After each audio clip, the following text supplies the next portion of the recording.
வணக்கம் நண்பர்களே. நமது கதைக்களத்தில் இன்று ஒரு பரபரப்பான இருண்ட சம்பவத்தை பற்றி பேசப் போகிறோம். உங்கள் இருக்கைகளில் நன்றாக அமர்ந்து இந்த மழை நிறைந்த மர்மத்தை அனுபவிக்க தயாராகுங்கள். மழை பெய்து கொண்டிருந்தது. கேழ்வரை கிராமத்தை மூடியிருந்தது. சூரியன் சாம்பல் நிற மேகங்களை ஊடுருவி பல நாட்களாகி இருந்தன. புலங்கள் கசப்பான வெள்ளத்தை தவிர வேறு எதையும் பருகி இருக்கவில்லை. கிராமவாசிகள் முணுமுணுத்தினர். வானம் அவர்களுக்கு எதிராக திரும்பிவிட்டது. மழை இனி ஆசீர்வாதம் அல்ல, சாபமாக மாறிவிட்டது. பூமியை விஷமாக்கும் ஒரு தொடர்ச்சியான சொட்டு. முருகனுக்கு, ஒரு ஒல்லியான மனிதனுக்கு குழிந்த கண்களுடன் அவர்களின் மூட நம்பிக்கைகள் பற்றி கவலை இல்லை. அவனது பையில் உள்ள எடையும் இதயத்தில் உள்ள நிழலும் மட்டுமே அவனுக்கு முக்கியம். அவனது கட்டிலின் கீழே ஒரு பழைய துணியில் மறைத்து வைக்கப்பட்டிருந்தது ஒரு ஓலைச்சுவடி. அது அவனுடையது அல்ல.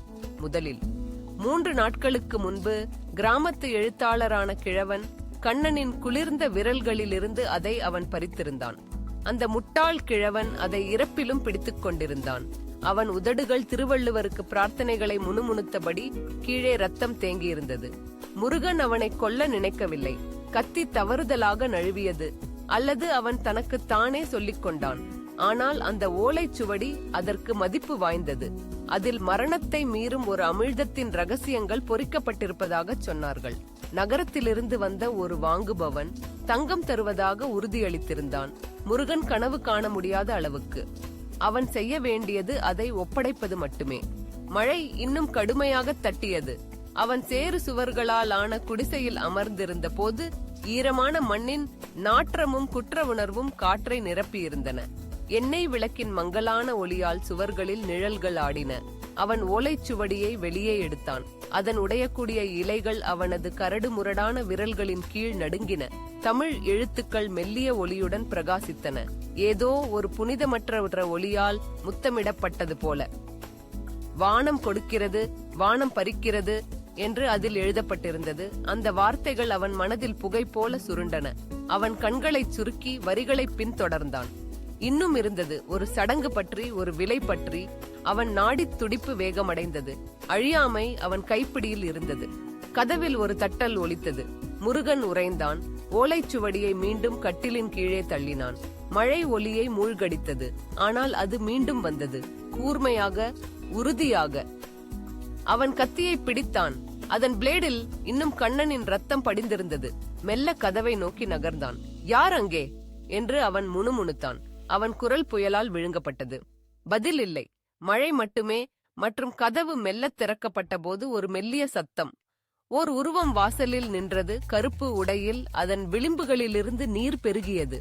முருகன் கத்தியை இறுக்கமாக பிடித்தான். என்ன வேண்டும்? உருவம் உள்ளே நுழைந்தது. விளக்கு பிரகாசமடைந்தது.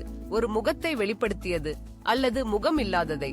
கண்களும் வாயும் இருக்க வேண்டிய இடத்தில் நிழல் மட்டுமே இருந்தது. அறையிலிருந்து ஒளியை உறிஞ்சும் ஒரு வெற்றிடம். முருகன் பின்னால் தடுமாறினான். அவன் மூச்சு கரடு முரடாக இருந்தது. நீ உண்மை இல்லை என்று அவன் திக்கினான். நீ. உருவம் தலையை சாய்த்தது.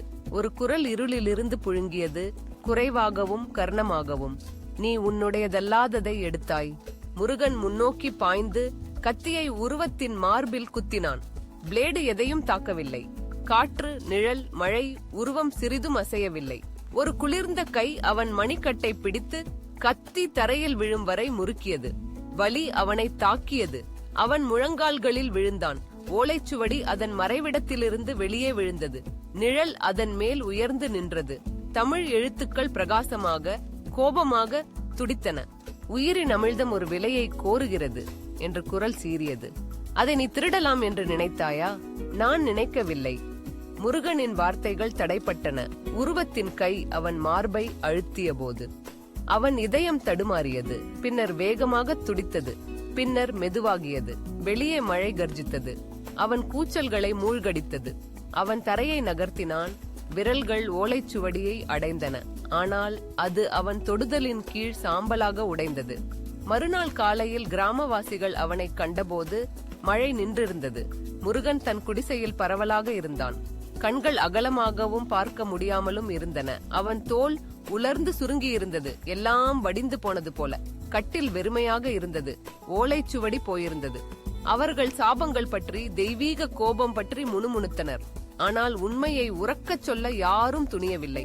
வானம் கொடுத்திருந்தது, வானம் பறித்திருந்தது. இந்த கதை உங்களுக்கு பிடித்திருந்தால் கீழே உள்ள சப்ஸ்கிரைப் பட்டனை அழுத்தி எங்களுடன் இணையுங்கள். உங்கள் லைக்ஸையும் கருத்துக்களையும் பகிர்ந்து இந்த கதையை பற்றி என்ன நினைக்கிறீர்கள் என்று சொல்லுங்கள். அடுத்த பரபரப்பான கதையில் சந்திப்போம். நன்றி.